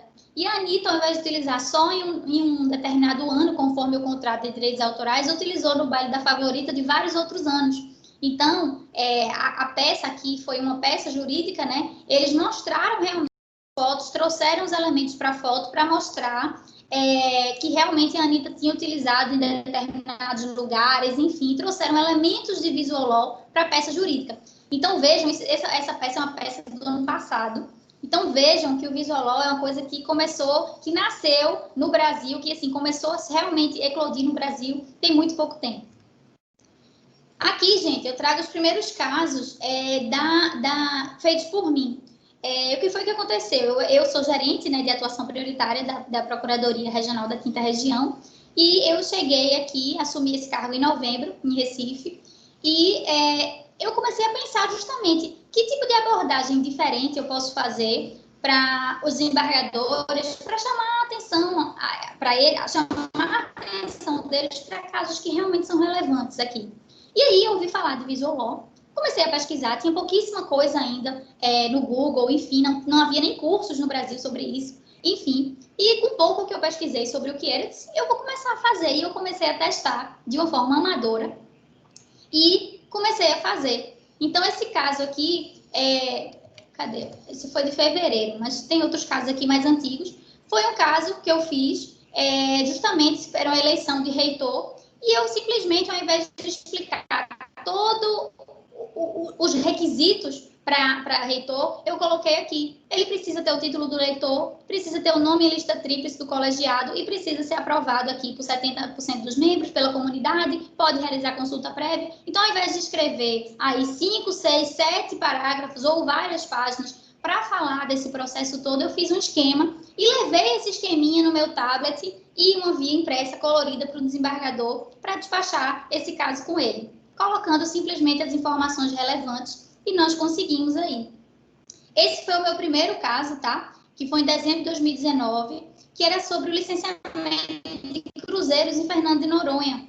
E aí eu tive a ideia de mostrar, olha, qual era uma rescisória, gente. E eu simplesmente levei o slide provando o erro de fato. Erro de fato. Qual é o erro de fato? São dois. A atividade não é desenvolvida em mar territorial, e aí mostrei aqui onde é que era o ponto de fundeio dos transatlânticos, mostrando que era em águas interiores, e mostrei que a atividade não era desenvolvida em unidade de proteção integral, e sim numa unidade de uso sustentável. Mostrei aqui no mapa, né, onde é que é o parque, onde é que é a APA de Fernando de Noronha, e aqui com a setinha onde é que estão os navios. Então, isso, gente, bastou, né, para que eu mostrasse qual é a informação que eu quero passar. Então, eu não fui com a minha peça ou com um memorial enorme despachar com o desembargador. Eu fui simplesmente com esse meu documento, com a informação clara e precisa do que eu precisava passar, com elementos visuais, e eu consegui passar para o meu usuário a informação relevante e central do que eu queria. E conseguimos eliminar nessa ação rescisória. Tem aqui outros casos em que eu faço justamente dessa forma parecida, as informações só relevantes. Isso aqui foi num despacho, tá, gente? Isso não é uma peça jurídica, mas isso foi uma reunião da informação jurídica necessária para fazer um despacho. Então, eu fiz dessa forma. Eu não levei o memorial, eu levei um documento, né, não jurídico, no caso, em Visual Law, um memorial totalmente amador, né, tanto é que eu não coloquei o brasão da República, não dei um caráter institucional, porque eu realmente estava, de uma forma amadora, me aventurando aí com os elementos e as técnicas do design para passar a informação para o desembargador de uma forma mais fácil. Aqui, né, eram vários agravos internos, e eu simplesmente tinha 3 argumentos e coloquei os argumentos de uma forma resumida, né, porque se aplicavam ou não se aplicavam determinados precedentes, né, do STJ ao caso, e coloquei simplesmente dessa forma, num quadro esquematizado, ao invés de juntar lá, de despachar com a minha peça, né, que tinha lá cerca de 10 páginas. Aqui um outro caso, eu fiz 3 páginas nesse caso, E aqui eu coloquei aqui os fundamentos da decisão, era um caso de um pregão, e aqui eu coloquei os 2 argumentos principais e os 2 argumentos pelos quais existia perigo da demora e nós precisávamos da liminar no agravo. Então, bastou isso para eu fazer o despacho. Ele não precisou ler a minha peça. Se ele quisesse saber mais detalhes, ele podia recorrer à minha peça no processo, mas o que interessava para ele tomar uma decisão estava aqui. Essa era a informação que eu queria passar. E eu não precisei, para isso, repetir ideias, não precisei usar juridiquês, não precisei utilizar realmente uma grande quantidade de páginas. Enfim, eu fui direto ao ponto, economizei, facilitei a vida do desembargador, economizei o tempo dele e consegui o meu objetivo, dizer exatamente o que eu precisava, o ponto central da questão. E aí, gente, nós tivemos um projeto da PGF, né, com essas minhas aventuras e a de alguns outros colegas, acabamos institucionalizando o Visolol no âmbito da Procuradoria-Geral Federal. Então, tivemos uma portaria, dia 30 de junho, que instituiu o PLIN, né, que é o Projeto de Linguagem Jurídica Inovadora. Então, nós, na Procuradoria-Geral, estamos testando o Visolol, primeiramente, apenas em memoriais, em caráter piloto, tá? E só quem faz são os núcleos de atuação prioritária das 5 regiões e a coordenação de grandes devedores. E aí, já dentro desse projeto, a gente já deu uma área institucional à coisa. Então, a gente começou a fazer a coisa de uma forma mais profissional. Então, aqui eu trouxe alguns exemplos de memoriais que nós fizemos justamente já no âmbito do projeto. Gente, isso aqui é um memorial, certo? Acho que foi o primeiro memorial que eu fiz no modelo do projeto, lá em julho. E vejam, eu não coloco aqui nas mínimas coisas, gente. Vejam aqui estão os dados do processo. Eu não coloco síntese da lide, síntese da demanda e conto uma história enorme sobre o processo. É um processo super complexo de direito agrário, do INCRA, uma desapropriação e, no entanto, uma rescisória. E vejam a quantidade de informações que eu trago. Ah, Larissa, mas fazer o visual é ser objetivo, enxuto? Não necessariamente. Se a informação que interessa me exige mais de uma página, me exige 2, 3, que seja. Eu não posso ser lacônica. É diferente de eu ser objetiva, tá? Então, aqui eu consegui, e nós conseguimos, a gente fazendo esse exercício, depois que a gente vira a chave, a gente vê que a gente consegue passar a informação que a gente precisa de uma forma muito mais precisa. Então, o processo, aqui eu digo qual que é o processo, já começa com ação de desapropriação para fins de reforma agrária contra os réus, tendo como objeto o imóvel tal, e vou direto ao ponto. Aqui eu digo a evolução do processo e aí falo o que aconteceu na desapropriação e aqui o que aconteceu no cumprimento de sentença, tá? E aqui os pedidos, que aí eram uma série de pedidos mais detalhados por meio desse fluxograma, dessa linha do tempo aqui, que mostra todos os percentuais de juros aplicáveis ao longo do tempo nas desapropriações do INCRA, sem que eu precisasse escrever ali dezenas de parágrafos sobre o assunto, do que é que mudou na legislação sobre o assunto. Aqui, gente, um outro caso, né, que era sobre licenciamento. Eu tinha que convencer e explicar para o tribunal que licenciamento de cana-de-açúcar, de cultivo de cana-de-açúcar era uma coisa, e licenciamento para produção de açúcar é outra coisa. Uma licença envolve a indústria, produção de açúcar, e a outra licença envolve a questão ambiental, cultivo de cana-de-açúcar. O juiz de primeiro grau, ele não entendeu e a sentença foi desfavorável ao IBAMA, e era uma multa milionária. Então, o que foi que eu fiz? Coloquei aqui o processo, qual foi a infração aqui num quadro, destacando a informação. O que foi que aconteceu? 2 precedentes relevantes, 2, somente com o que interessa. O desembargador quer saber, quer ver o inteiro teor? Coloquei aqui um link para o inteiro teor do processo, que ele pode acessar o inteiro teor do acórdão se ele quiser. Mas o que me interessa e o que tem a ver com o caso, está aqui. Dividir a licença ambiental. Aqui é uma licença para o cultivo da cana, aqui é uma licença para a atividade de industrialização do açúcar e do álcool. Aqui, de forma gráfica, eu mostro para o juiz. São 2 licenças. Quando você pega e olha esse memorial, qual a primeira coisa que você olha? Pá, o teu olho vai direto nessa figurinha aqui, com esses ícones. Então, o que foi que eu fiz? Eu utilizei ícones e utilizei esse pequeno gráfico aqui para mostrar que são 2 licenças. Então, ele bate o olho, ele já vai, 2 licenças. E aqui eu estou explicando justamente porque uma licença é uma coisa e porque outra licença é outra coisa. Aqui estão meus argumentos, ausência de boa-fé em 2 pontos principais e aqui a competência para fiscalizar do IBAMA em um ponto principal.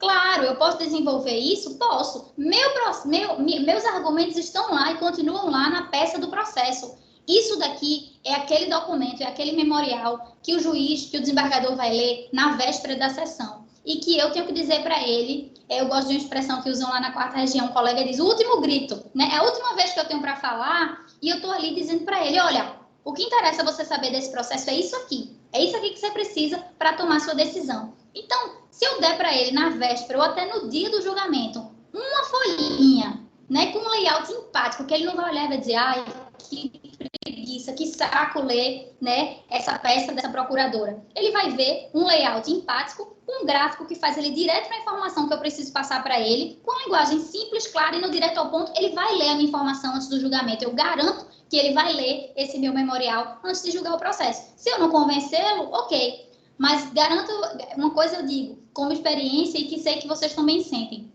Muitas vezes a gente nem se entristece por perder a causa. A gente se entristece quando a gente vê que o magistrado, que o julgador sequer percebeu, olhou ou leu os nossos argumentos. É ou não é? Então, eu não fico triste quando eu vejo que ele vai lá e digo, não, a procuradoria argumentou que tem 2 licenças, mas eu discordo desse argumento, isso, por aquilo. Ok, é o argumento dele no sentido oposto.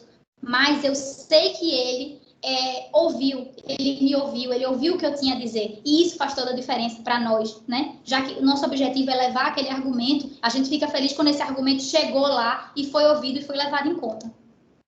Aqui, gente, vejam que é uma peça do INSS, tá? Que eu não usei nenhum elemento visual. Ah, Larissa, mas Visualó pode não ter nenhum elemento visual? Claro que pode. Se eu não precisar, se eu não vir nenhuma utilidade, nesse caso, em fazer linha do tempo, fluxograma, ícone, imagem, se não tinha nada a ver utilizar, botar para ficar bonitinho? Não, porque o objetivo não é esse. Eu não estou aqui para enfeitar a peça. Eu não estou aqui para tornar o documento uma coisa bonitinha. Eu estou aqui para tornar a minha informação jurídica funcional, para simplificar e dar funcionalidade à minha informação, ao meu memorial. Então, vejam que não tem nenhum elemento visual. Tem só o íconezinho aqui, que é do modelinho nosso, que a gente colocou, da Procuradoria, e nada mais. E aqui, gente, vejam que eu não coloquei aqui os argumentos do agravante. O que o INSS defende? Por que não dizer o que o INSS defende, o que a DPU defende, ao invés de dizer argumentos do agravante? Quem é o agravante? O assistido sabe que ele é o agravante, mas se ele pegar, eventualmente, ali a minha peça, o acórdão, enfim, ele vai ver o que a gente... Ele vai perceber de forma mais clara o que foi alegado, já pensando no efeito reflexo da nossa atuação. Aqui foi um caso da FUNAI, tá? E aí, justamente, o objetivo era mostrar não estava sendo preterida na demarcação da área, mas que existem prioridades, né? E aí eu colacionei aqui, junto com o meu colega, o plano plurianual da FUNAI, mostrando quais eram as comunidades que estavam realmente como prioritárias e por que estavam como prioritárias no plano plurianual para demarcação. Por que eu coloquei aqui? Eu coloquei para enfeitar, porque era mais bonitinho? Não, nós colocamos aqui porque nós trouxemos a prova para dentro do memorial, né? Ao invés de remeter a prova, nós cortamos ali o que interessava do plano plurianual, colacionamos aqui no nosso memorial e colocamos aqui principais alegações.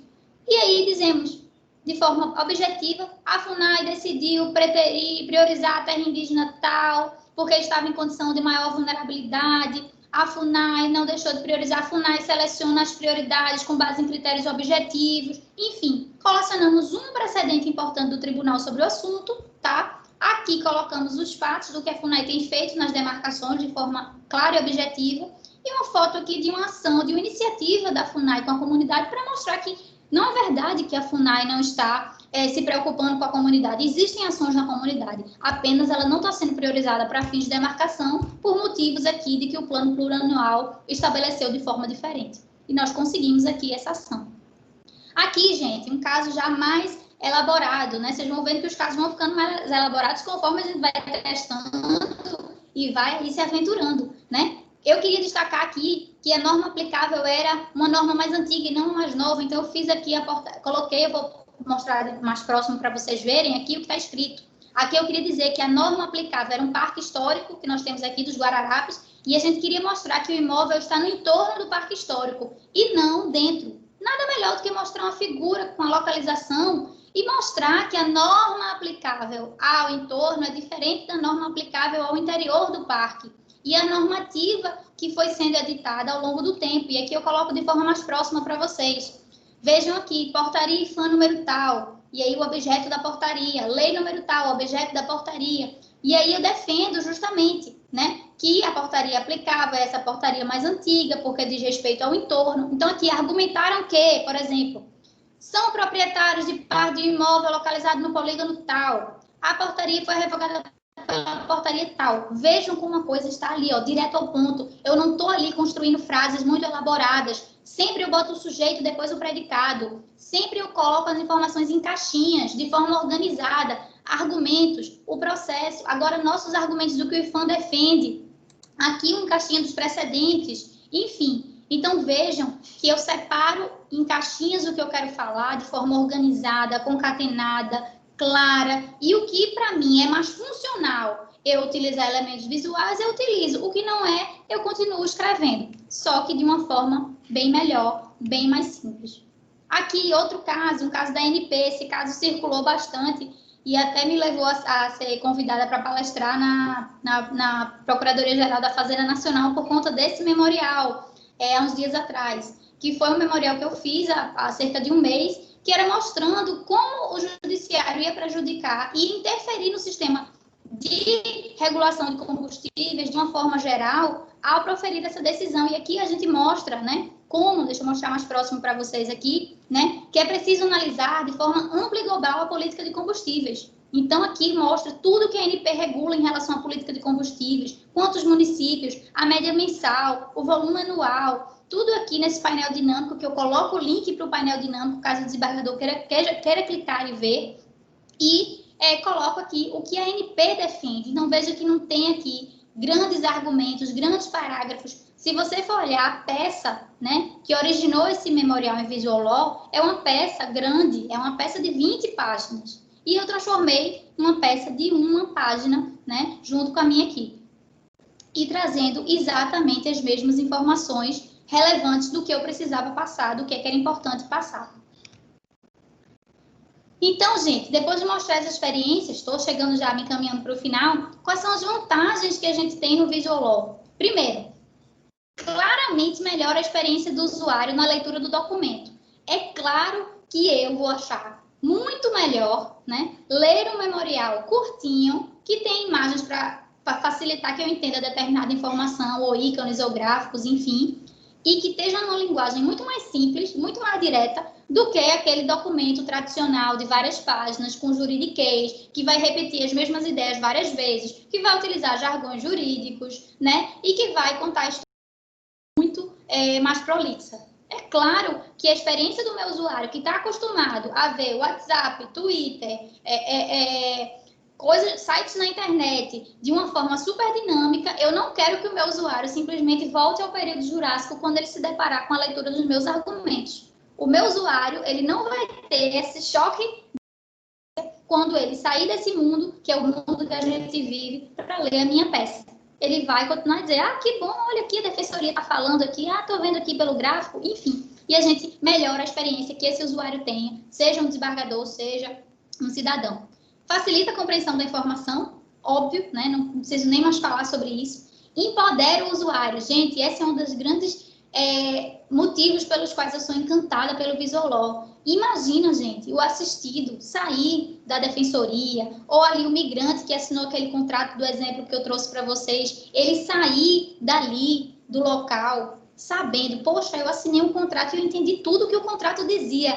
Gente, isso é acesso à justiça, isso é cidadania, né? Isso é empoderamento, né, daquele cidadão. Eu sei o que eu assinei com esse defensor, com esse advogado. Eu sei o que eu autorizei ele a fazer. E isso é cidadania. Eu entendi, né, o serviço jurídico que vai ser prestado para mim.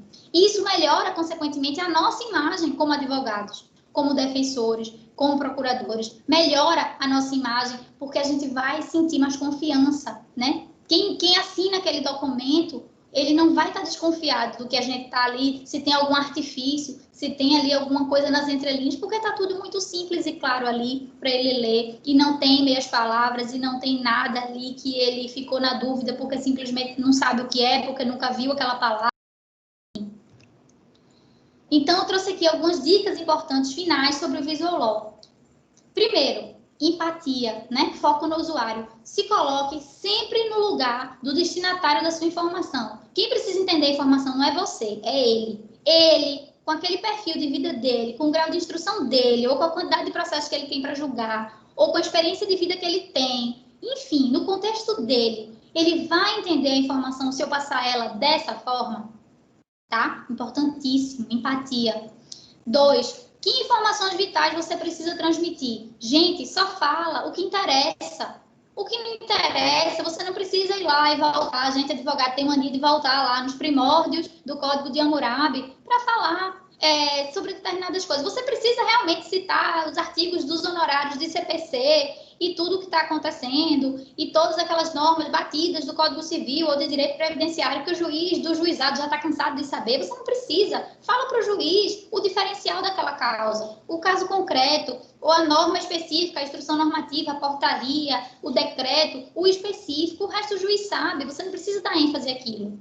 Tá? Organize a sua peça e ordene as suas ideias em módulos. Organize, pense que a sua peça são caixinhas, são gavetas, e você precisa organizar as coisas para que as coisas fiquem de uma forma mais clara para quem lê. Quarta dica, não serve, elimina, gente, corta, só funcionalidade. Visual Law é funcionalidade, é simplificar a vida, é descomplicar o direito, é descomplicar a informação jurídica, é melhorar a forma de a gente prestar informação jurídica. Então, tudo que for supérfluo, essa imagem vai colaborar para quê? Ou ela é mais do mesmo, ou ela é só um enfeite que eu estou querendo colocar para ter um elemento visual. Não coloca, gente. Elimina. Só se aquilo ali tiver uma utilidade prática clara é que você mantém. Como a foto lá que eu falei, lá do nosso contrato. Tinha utilidade aquilo ali. Senão, eu não queria simplesmente preencher a página com uma foto de imigrante. Não faz sentido. O design não foi feito para isso e o direito também não é feito para isso. Use frases curtas e na ordem direta. E aí eu vou trazer para vocês aqui no meu último slide dicas eu fiz cursos de linguagem simples. A gente tem que sair um pouco dessa caixinha, dessa visão de escrever o juridiquês. A gente às vezes quer escrever mais simples e a gente não consegue. Então, linguagem simples. Use frases curtas e na ordem direta. Sujeito, predicado. Primeira dica, né? Para você escrever de uma forma mais simples, né? Não explique o que o juiz já sabe. Eu falei sobre isso ali nas informações vitais. Explique somente o que o juiz não sabe. Evite jargões, nada de usar latim, nada de utilizar repite-se que, cumpre salientar que. Para quê, gente? Para quê? Você já deu informação ali. Se você quer enfatizar aquela informação, coloque dentro de um quadro, se ela é tão essencial, ou coloque realmente em outra cor. Enfim, claro que a gente tem que ter cuidado e bom senso, né, para utilizar determinados elementos, para que não fique. Vejam que ali no projeto nosso, a gente tem uma paleta de cores, e tudo isso a gente vai, conforme a gente vai testando, a gente vai aprimorando, a gente vai conseguindo fazer as coisas de uma forma melhor, né? Então, aí, elementos visuais nem sempre são necessários, como eu mostrei para vocês lá naquela minha peça do INSS, que não tinha elementos visuais, porque não era necessário, tá? Usar com bom senso. Tem advogado por aí, eu já escutei isso de desembargadores, né? Que colocam 1000 cores na peça, que colocam 1000 coisas e aí acabam que, assim, querem fazer um documento em Visual Law, mas, na verdade, acabam fazendo um documento poluído visualmente, cheio de informações, de cores, de figuras desnecessárias e que simplesmente não cumprem o seu propósito, que é passar a informação de uma forma mais fácil, né? Escolha o que é mais útil no contexto, não o que é mais bonito, tá? Então, essa é a minha maior preocupação com o Visual Law. Visual Law não é um bonitinho mais ordinário, é o contrário. O Visual Law, ele tem cara de ser bonitinho e ordinário, mas na verdade ele é um instrumento, um método, uma ferramenta poderosíssima que o advogado pode testar e começar a usar para revolucionar a forma da gente se comunicar, para melhorar a nossa forma de prestar o nosso serviço jurídico. A peça é autoexplicativa, se pergunte isso, quando você lê, se pergunte isso, tá? Ela se explica por si só, né? Ele vai entender de cara o que eu vou falar. Se você conseguiu isso, você atingiu seu objetivo. Se você pode colocar na peça QR Codes, tá? Existe hoje um mito, um fetiche por utilizar QR Codes. Porque é chique botar QR Code nas peças. Gente, aqui eu quase nunca uso QR Codes na quinta região. Por quê? Porque, felizmente, a gente tem acesso aos desembargadores pelo Zoom, pelo Google Meet, eles nos atendem nos despachos.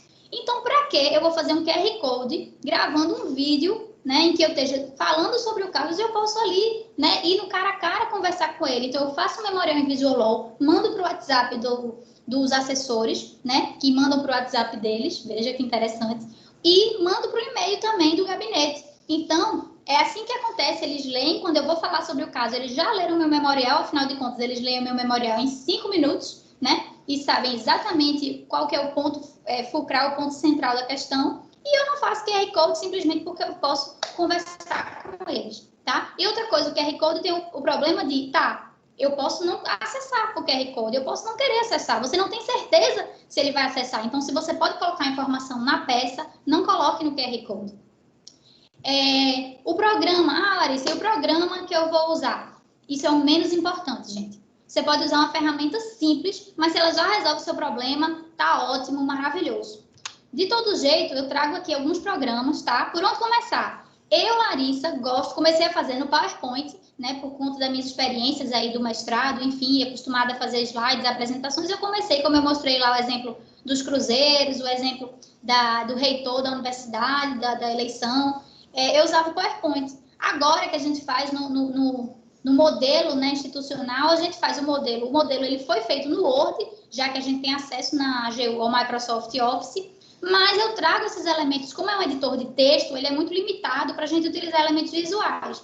Mas aí eu faço o texto, né, ali no Word, no meu modelinho do Word, que já está pronto com aquele layoutzinho, e eu trago elementos visuais que eu faço nesse programa chamado Beautiful, que é um programa gratuito e excelente, parece com o PowerPoint, mas ele é muito mais fácil de usar, tá? E eu aprendi simplesmente testando, usando e apanhando, ninguém me ensinou, tá? Mesmo assim, tem tutoriais no YouTube, enfim, sempre tem.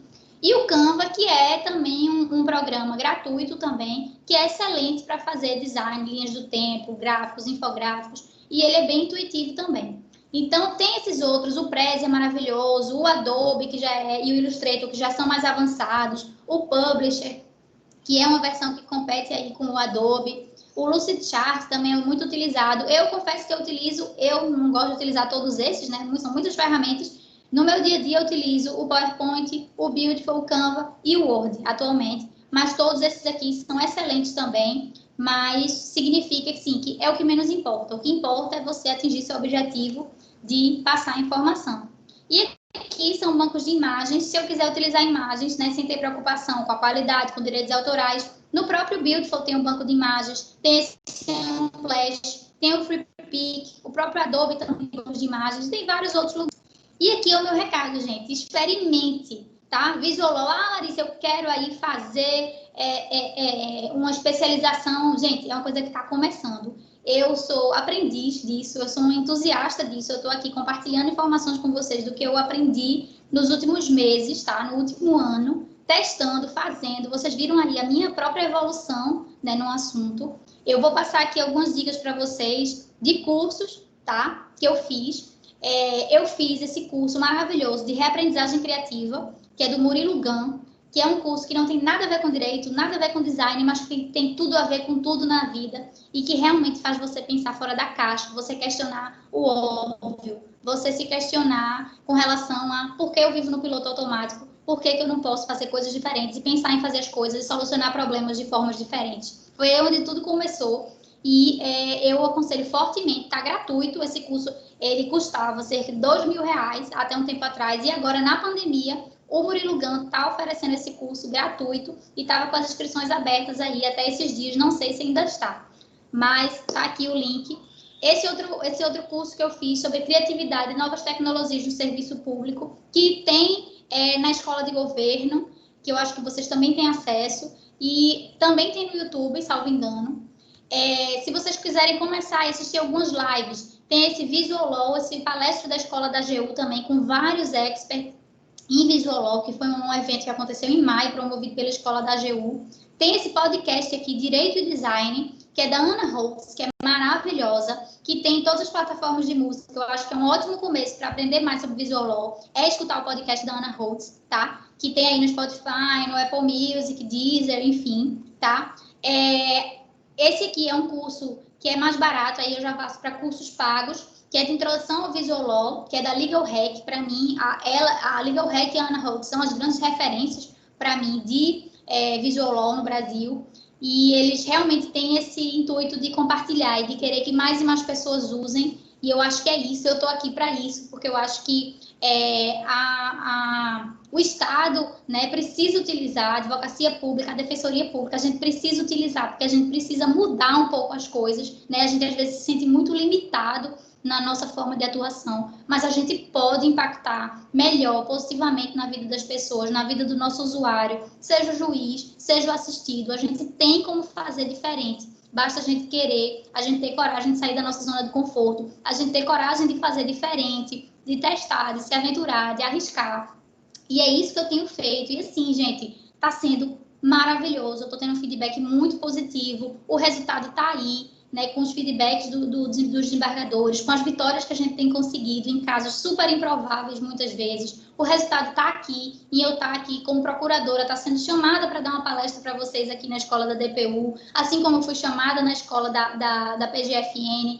E isso é motivo de grande alegria, porque eu acho que a gente tem que unir esforços para a gente começar a fazer diferente no direito, para a gente começar a realmente chegar mais perto do cidadão, para a gente começar a chegar mais perto da sociedade, para que a gente não seja visto como alguém que está ali no pedestal, né? Que ninguém entende o que a gente fala, que ninguém entende o que a gente faz, que ninguém entende a importância do que a gente faz e os motivos pelos quais a gente faz.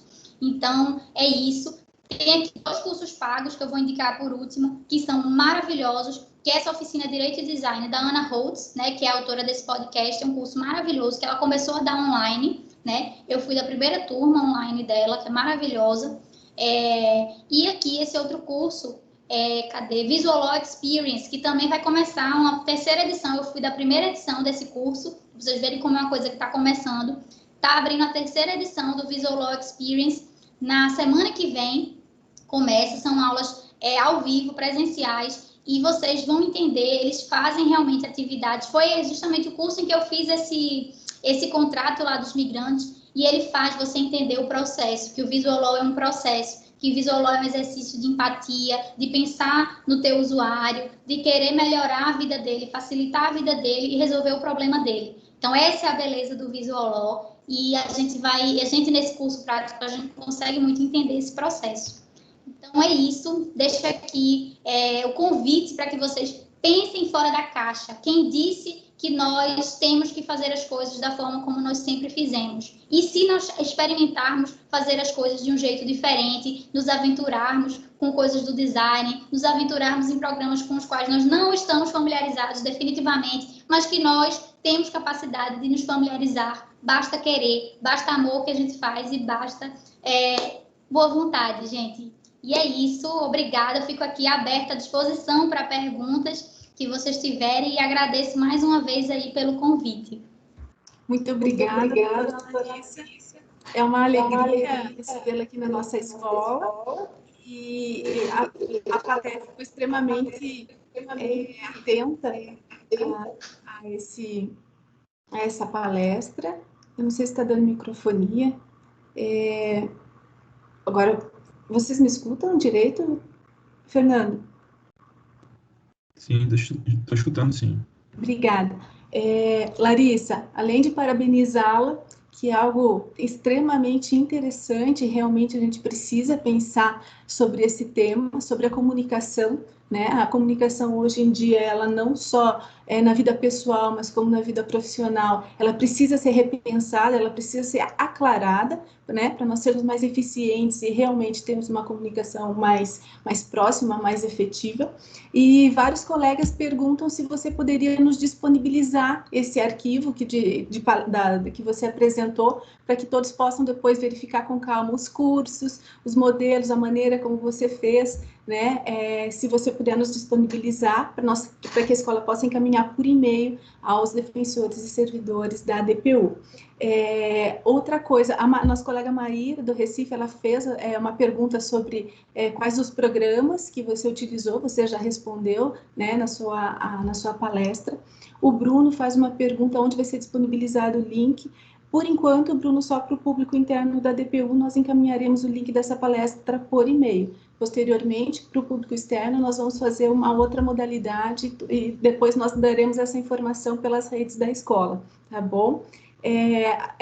Nós não temos mais muitas perguntas. Agora, Larissa, acho que está todo mundo processando o que você trouxe. É muita informação, está todo mundo pensando assim, como é que eu vou fazer aquela petição inicial de uma maneira nova? Como é que eu vou fazer aquela petição que eu usava 15 páginas, aquele recurso que eu utilizava 22 páginas? Como é que eu vou fazer isso agora em uma página, né? No máximo 2? Então, eu acho que neste momento, nesta sexta-feira, agora estão todos reflexivos sobre o que você nos apresentou, porque toda mudança, além de mudança de postura, ela implica também conhecimento como fazer isso, né?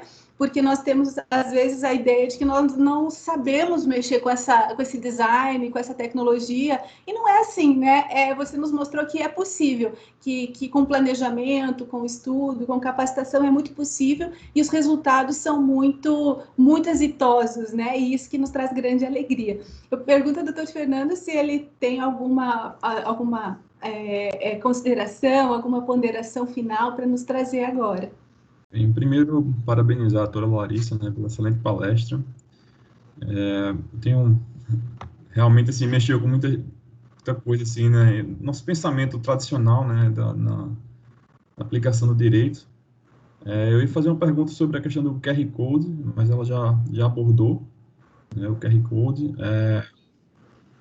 E já visualizo várias coisas que a Defensoria pode fazer em prol do assistido, né? A questão da outorga de poderes, a gente refazer os modelos que a gente tem, né? Também de informação, até porque isso talvez a manifestação do direito de informação ao assistido. Um fluxograma do que vai acontecer com o processo, né? Com a causa dele, com linha do tempo também, né? Então, assim, eu acho que isso é muito útil para a Defensoria Pública. Eu acho que esse primeiro contato aqui é importante, até para ter conhecimento do tema, né? E possivelmente, talvez, assim, até inserir isso num curso de formação para os defensores, né? Futuramente. Eu acho que isso é muito válido e é uma nova abordagem aí né, da nossa atuação como defensor público. É isso, eu agradecer a Larissa, né, pela disponibilidade, né, pela palestra. É isso. Obrigado.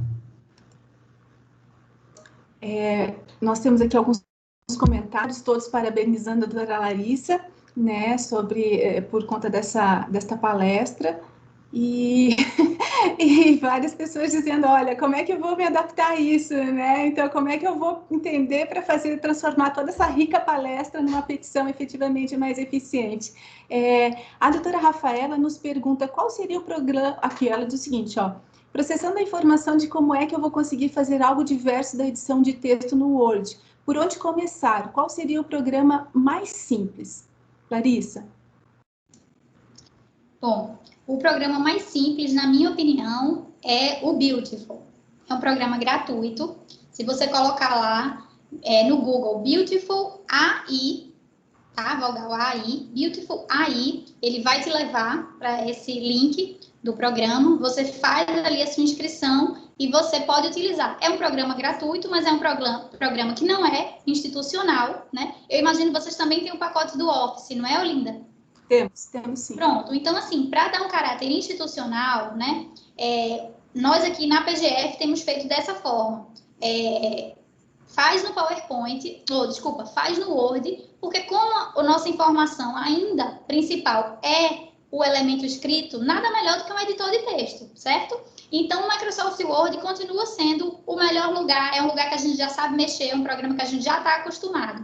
Então, o que eu sugiro? Que vocês comecem com coisas simples, né? como a gente está aprendendo, não vai começar a fazer uma petição inicial em Visiolog, uma contestação em Visiolog, mas como a gente está fazendo aqui, por exemplo, na Procuradoria, nós estamos fazendo o quê? Memoriais. Então, de repente, começar uma fase piloto, né, em memoriais, ou em uma peça que eu faço muitas vezes para despachar ali com o meu juiz no primeiro grau, né? Não seria um memorial de tribunal, mas seria um memorial, né? Um resumo do caso, enfim, que eu vou ali apresentar no meu despacho com o juiz. Então, eu posso fazer esse meu memorialzinho em uma página e eu posso criar, e aí vocês podem contar, Olinda, nós contamos para fazer esse nosso modelo com a ajuda de um profissional, de um servidor com formação em design. Então, ele fez o template, né? Nós chamamos os templates. Ele fez esse modelinho de template com o quadrinho azul, né? Que aparece nos meus modelos, né? Ele fez esse template, ele faz num modelo que não é de papel A4, ele faz num modelo, acho que é cartaz, que é um modelo maior, que cabe mais informações, mas que quando a gente manda por e-mail ou manda por WhatsApp, está em PDF, não influi para o usuário se a folha é A4, se não é. O que importa é que a gente conseguiu concatenar ali em uma página grande, e aí pode ser num cartaz, com aquele modelinho, e a gente simplesmente, o defensor, ele recebe aquele modelo, ele usa aquele template que já está pronto, aquele layout básico, para preencher com o recheio. É como se já tivesse a casquinha. Então, aí vocês, com certeza, tem aí, veem aí no banco de talentos de vocês, quem pode ajudar aí nessa missão. Tem gente que nem é do design, mas tem familiaridade para construir, de repente, um template. Aqui, por exemplo, na Procuradoria Regional da União, as advogadas da União também aí já contagiadas, empolgadas com o Visiolog que nós estamos fazendo aqui na Procuradoria, estão construindo um template, estão fazendo, colocando a mão na massa. O melhor jeito realmente é colocar a mão na massa. Estou com medo, não sei fazer, não vai sair. Vai sair, tenha calma, né? O Beautiful, quando eu comecei a utilizar, que foi um dos cursos que eu fiz, que eu ouvi falar sobre o Beautiful, e aí eu fui utilizar e não sabia mexer em nada.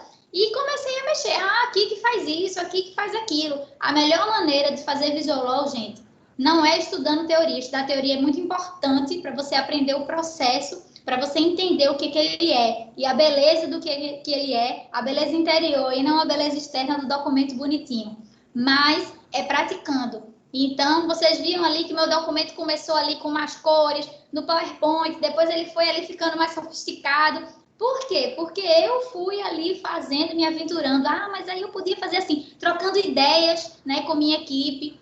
Não, Larissa, por que não faz assim? Essa informação a gente podia fazer um fluxo. Isso aqui fica melhor realmente escrito. Não, isso aqui não vale a pena. Então, primeiro, faça com sua equipe, né? Porque a gente, em grupo, a gente tem muito mais ideias, são muitos inputs, outputs. É muito melhor do que pensar sozinho. Pegue o modelo do Word, peça ajuda para a criação de um template, tá? Para alguém que tenha mais experiência em criar um template, um layoutzinho básico no Word, se nenhum colega puder. E assista as lives gratuitas. Por exemplo, a Legal Hack, no slide que eu dei, eles têm várias lives no YouTube, no canal deles, só sobre Visiolog. E aí você entende bastante, vai ter bastante conteúdo de teoria para você começar a aplicar, para além do que eu já disse aqui, para além das dicas que eu já dei aqui. Então, é isso.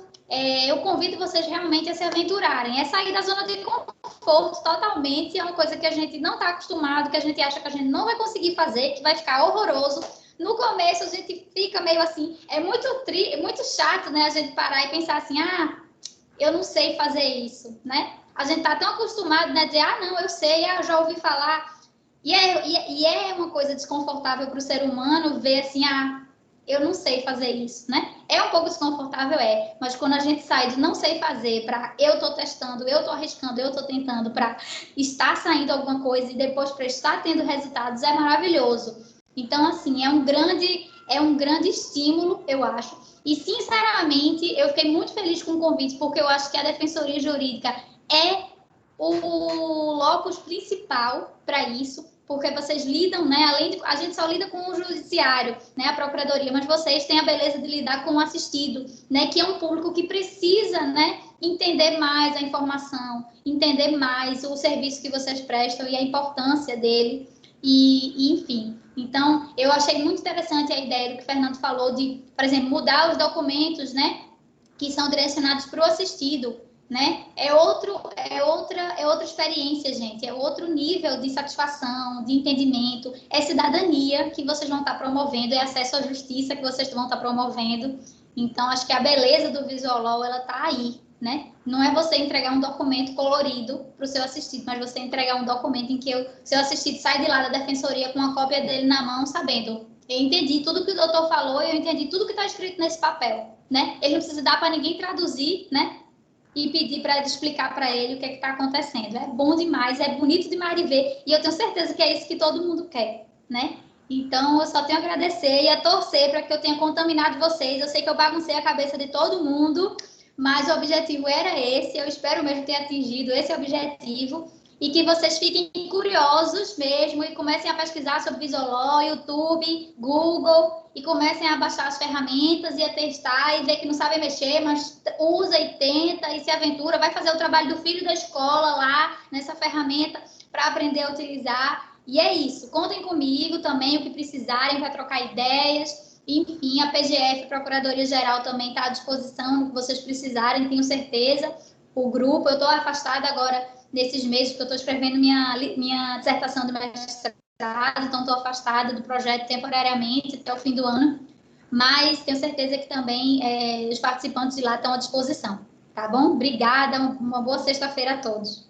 Doutora Larissa, muito obrigada. Eu desconfio que você tem uma alma de defensora, não é nem uma desconfiança, é uma certeza. Embora você trabalhe como procuradora, você é uma defensora honorária, com toda essa palestra, com toda essa grandeza de falar, essa empatia com o assistido e com aquelas pessoas realmente vulneráveis e que precisam que a comunicação seja mais direcionada a elas, que elas sejam realmente capazes de ser compreendidas. Então, nós agradecemos, eu agradeço em nome da Escola Nacional, a doutora Larissa Suassuna, nossa palestrante, que nos trouxe tantas informações relevantes, nos ajudou a pensar para chegarmos em outro caminho, em outro resultado, um resultado mais efetivo e realmente que seja importante para os nossos assistidos, para a nossa instituição. Agradeço ao doutor Fernando, nosso colega de Recife, que nos acompanhou aqui nesta palestra, o doutor Jane Marinho, vice-diretor da Escola Nacional da DPU, e a todos aqueles que nos prestigiaram com a audiência. A doutora Larissa colocou aqui no chat o link dessa palestra, do arquivo que ela apresentou, da apresentação, então todos já podem ter acesso, não precisamos depois encaminhar, né, por e-mail, já todos podem baixar e poder acessar essas informações. Então, eu agradeço mais uma vez pela participação de todos, desejo uma ótima sexta-feira, um bom final de semana e nos vemos em breve na nossa próxima palestra do ciclo permanente de palestras da Escola Nacional da DPU. Uma boa sexta-feira a todos. Muito obrigada.